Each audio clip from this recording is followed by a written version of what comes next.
Is Vrabel going to make the team better, and are they a playoff team this year? They're going to be drastically better.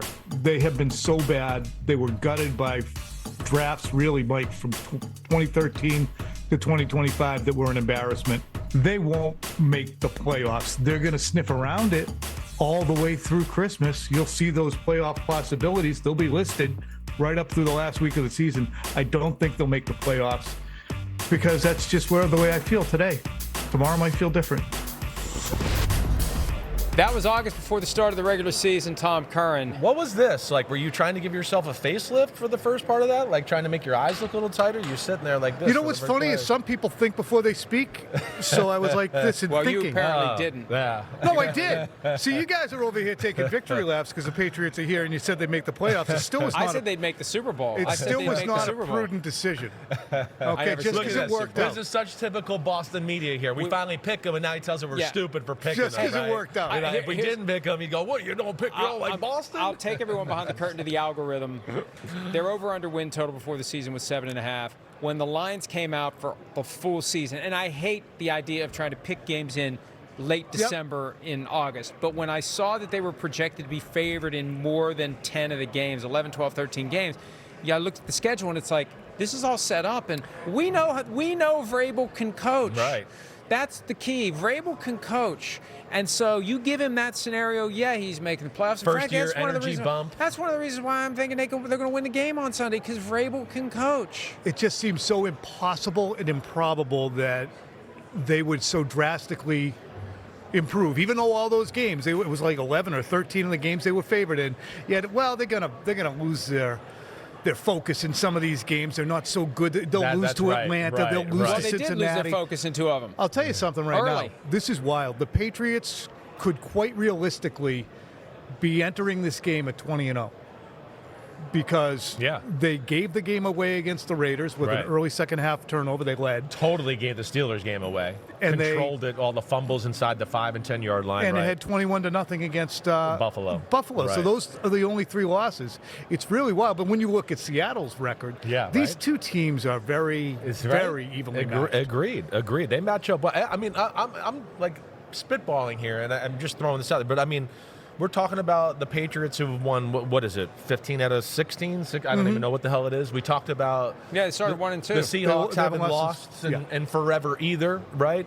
I mean, have we had 2 teams with this deep of a winning streaks, all right, going into the Super Bowl? I feel like it's pretty rare, even though we know Super Bowl teams are usually damn good. It's just, man, there's not a lot of losses sprinkled in either one of these teams later in the football season. This falls into that bucket in my brain of, you know what, it probably hasn't happened, and there's going to be something obvious that we're like, we should have thought of that. But they both are. I mean, because you know, to get to the Super Bowl, you got to be pretty damn good. But sometimes a team catches fire late. There are plenty of years where around Thanksgiving, someone's 5-5, 6-5, and the next thing you know, boom, they're in the Super Bowl. That's what I'm trying to say, right? But these are teams that have been, they start, especially the Patriots, started 1 and 2 and just caught fire. The Seahawks lost some games relatively early and then caught fire. Yeah. Very tight. It's funny how tight both these teams could make the case. But the interesting thing about both of them is, especially New England, is that no one's looking at them and saying, well, if they were 20-0, you know why they'd be 20-0, because they haven't played anyone. Both of these teams, however, have the highest point differential in the NFL. Yeah, right. So when you've put ass teams in front of them, they have pummeled They dominated, which is a sign of a good team. Absolutely. I mean, they hammered Carolina early in the season. They hammered Cleveland, even though they allowed 5 sacks. May still went like 18 for 24 with 3 touchdowns. So they've done a tremendous job, and it's really the improvement of Drake May. As you could attest to, the time you spend on quarterbacks, we figured he could be a really, really good player at some point. But to go from where he was in April of 2025 to here, April of 2024 to here is incredible. Yeah. It is incredible, right? Because I had my questions for sure.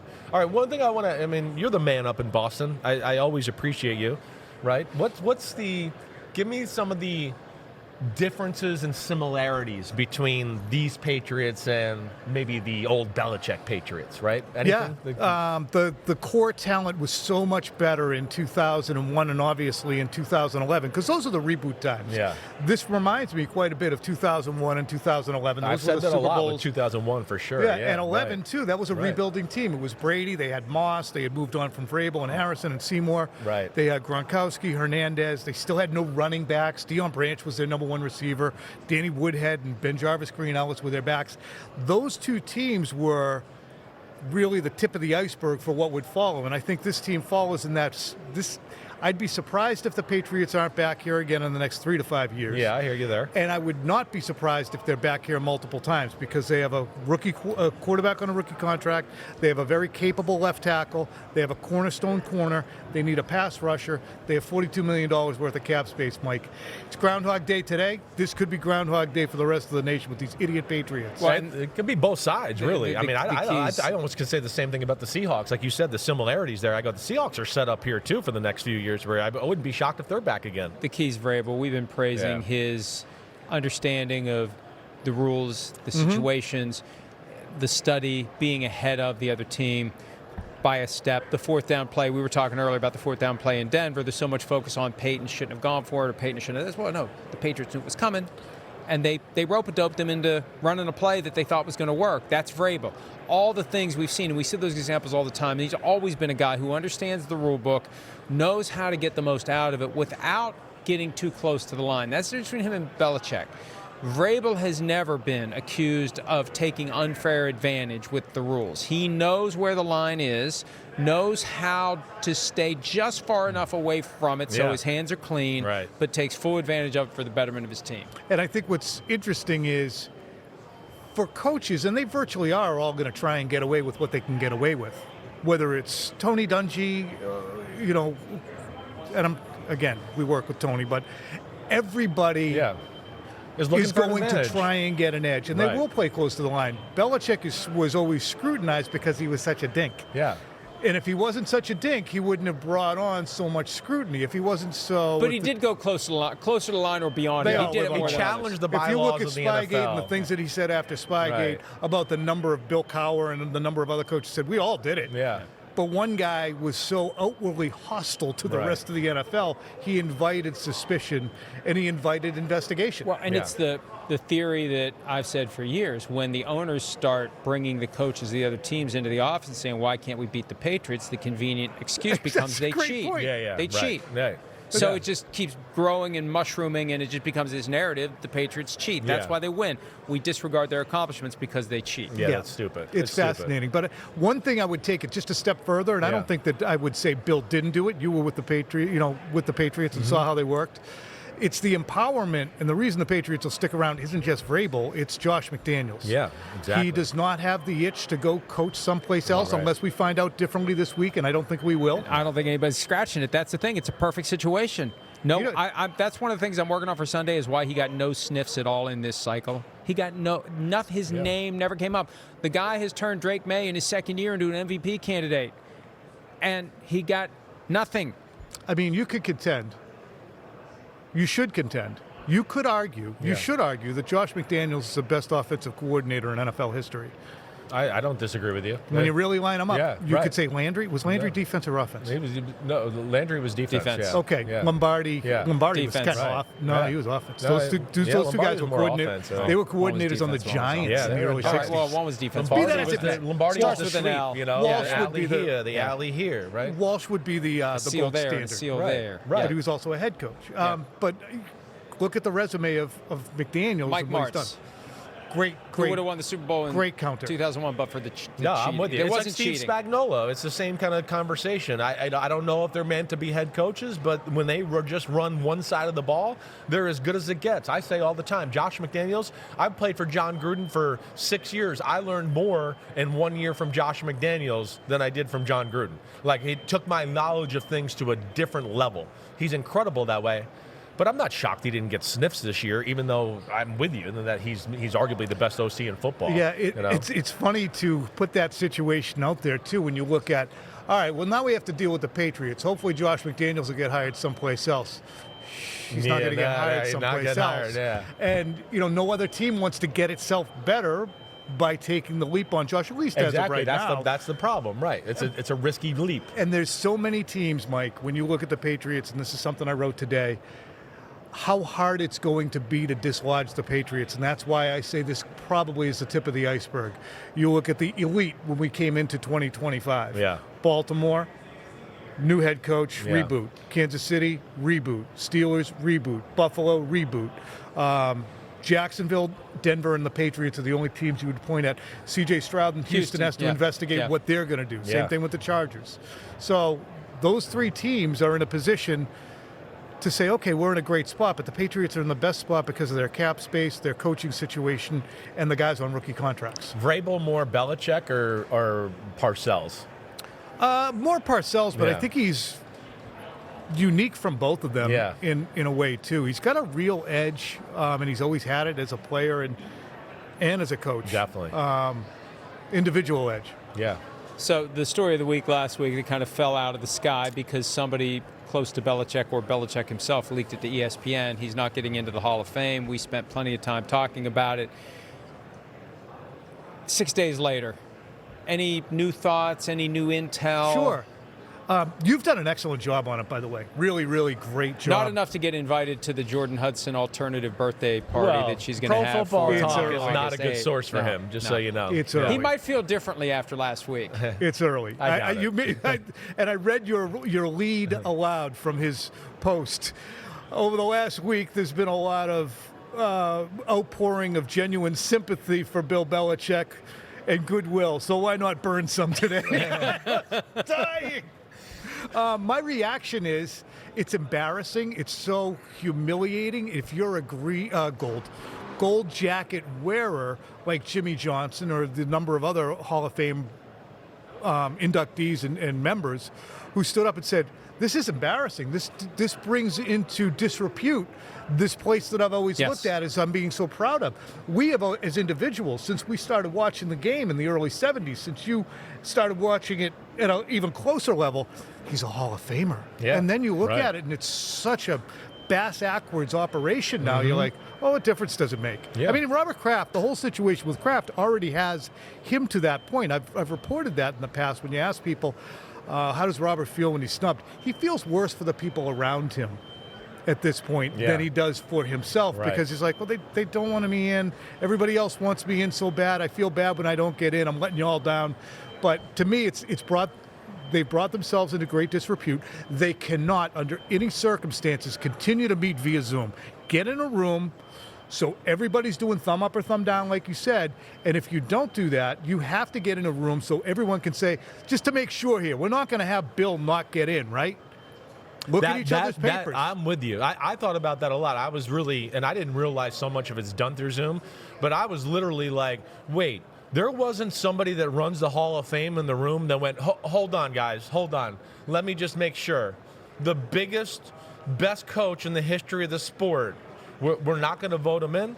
Like, that to me is horrible leadership from My the Hall of understanding Fame. is someone did. Okay. But the senior block, BLOC, decided that we're getting some of these seniors in. No amount of power is abused like hardly any at all, and that's part of the problem.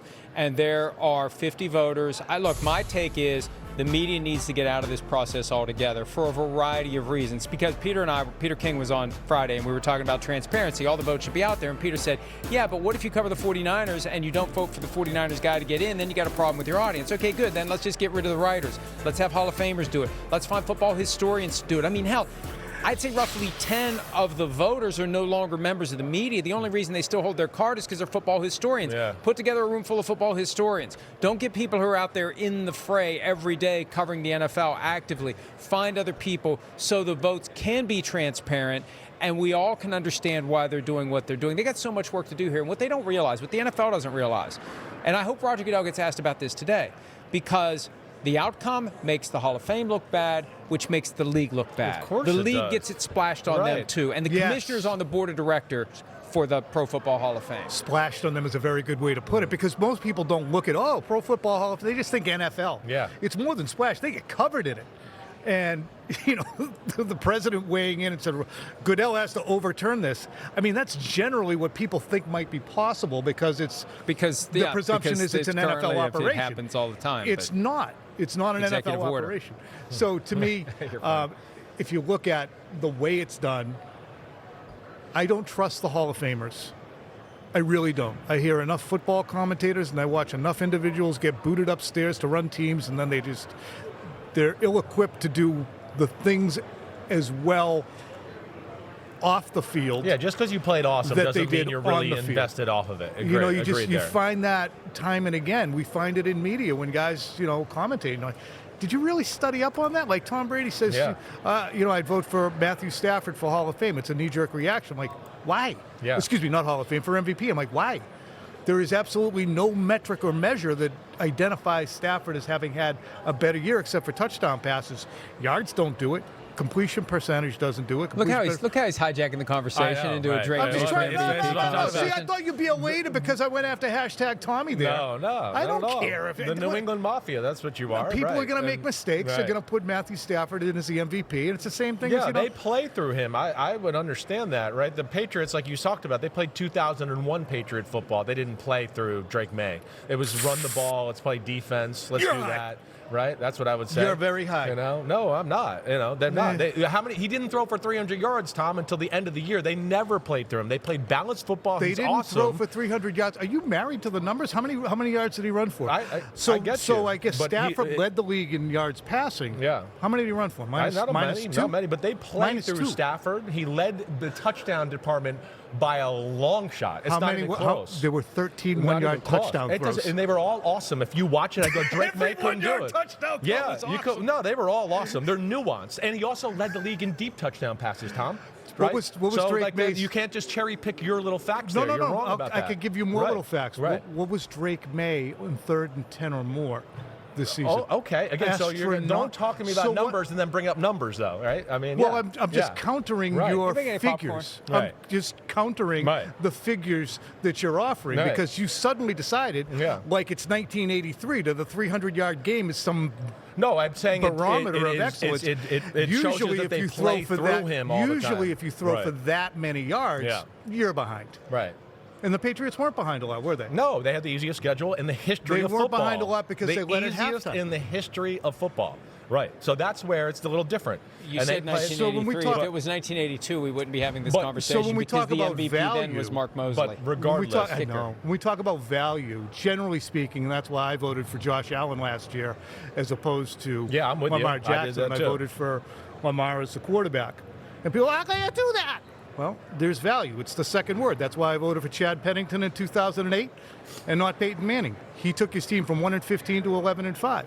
Same thing with Drake May. When you look at the conversions from third, it's just astronomical. I can't wait to show you this later. You go, oh, I was wrong again. But when you look at the look at his face. How much longer are we on? This is great. This was completely unexpected. But I want to go into one more thing, we need to go because soon. I voted for Matthew Stafford, just so you know. We know you voted for Drake May. No, I actually I recused myself from voting this year because I didn't feel expert enough to weigh in on the All-Pro safety for the NFC. Well, there's a lot of people in that division. Second string long snapper for the. These guys have money involved, and I'm supposed to be plagiarizing everybody. Wait, can I say one more thing about the Belichick thing, just real quick? What about the Stafford thing? Well, Stafford's going to win the MVP. Don't worry, I'll show you the trophy on Friday. Either way, all right, though, with the Belichick thing, the Hall of Fame credibility out the window. Like, out the window. All the voters need to be questioned. The vote should have started with, first off, the process, like I heard you explain so awesomely, both of you have, is it's stupid, the process. But that's what you get when you're in it for money. And that's what the Hall of Fame is trying to do every year. No, that's not. That's where they screwed up. Well, why raise the bar? You're going to have fewer parties in Canton. Add more people, though. No, but what they're trying to do is this new voting process where you narrow it down to 5 people and you only vote for 3 instead of doing an up or down. Yeah, but in a separate category from the way it was already originally. But what's happened is they've tried to raise the bar, and that shrinks the class. Last year's class was the smallest in like 20 years, I think. Yeah. You've got fewer floats in the parade, fewer people coming in from out of town, fewer people at the enshrinement ceremony. But last year was an outlier. They've tried to make it bigger. There's been more people. We've complained every year at the Super Bowl with Dion about the upper room and people that shouldn't be in it. But see, that's what's happened this past week. It's the manifestation of somebody trying to raise the bar and make it harder to get in. That's why we're having this conversation. They raised the bar just high enough so Bill Belichick didn't get in. So that brings me back to the vote should start with Bill Belichick at the top, and then we figure out everybody else. Right? Yeah, but these people, that's ridiculous. Excuse me. These people love to smell their own farts, so nobody's gonna relent to that. They're going, well, I have to be heard. I have to be heard on this. Not so fast on Bill. Well, when you're talking about people who otherwise have no platform, that's but here's stupid, the problem. though. This is the problem with using retired and unemployed sports writers. They have no platform. They have no relevance. This is their one moment of the year where someone will listen to them, and damn it, they're going to listen to me. That's the problem with doing it this way. That agreed, and I think that the transparency. Look, if you want to really have fun, if you want to really make some money, find 50 people with enough sack to sit there and do it publicly on television and broadcast that thing. Yeah. Same way they should do with replay. That would be great. Oh my God, the replay. There's revenue again, streams. you do the best job of it. There's revenue streams to be had. How maddening was it that they had Donna Ponte say last week that they're going to start looking at face mask flags and reviewing those too? Not that it shouldn't be done, because when you see an obvious one happen after the play, like, how do you miss that? But now the levels of, okay, was it a pinky for a half a second? Did it, impact him? Was it drastic? We rarely see that. I mean, we see too many obvious face mask pulls, and there needs to be common sense in the application. But the speed. But there's too many of these where it's missed. There was that Sam Darnold play against the Rams last year in the Thursday night game. Matthew Stafford had one missed in the NFC Championship that would have been 15 yards of field position. Right. Rodgers had it happen on the key play that decided a playoff game against the Cardinals in overtime. He got face masked. He fumbled the ball, and the guy ran in for a touchdown. It was game over. Right. But I mean, that's the problem with replay. You should make it transparent. If you want to foist it upon the public, you have to show us how it was done. So if you are going to, and I've been a big proponent of having a clear pass interference, where you get it at the spot. Otherwise, where you get it at the spot of the foul, and every other pass interference is a college rule. You get 15. So if it's a clear path, guys out in front of them, you drag them down. Yeah. Then that's clear path to get at the spot. There's still so much that they need to do to make the game better, and we try to push them in the right direction. And sometimes we do they everything listen, we most of the can. time We they do don't. all we can. All right, we got to push you in one certain direction. We got to push you out of here. We Matthew Stafford, Tom MVP. E. Curran, not I don't Tom care J. if he wins or Curran. not. I'm just Tom trying to E. say Curran. it's the logic of it all. You got NBC the Sports fifth-ranked Boston. running offensive. I don't got nothing. I'm just an objective observer of the Patriots game. Mafia member. That's what you are. Hi, it's Mike Florio. Thanks for watching PFT on YouTube. Hit subscribe for the latest news and analysis from Pro Football Talk.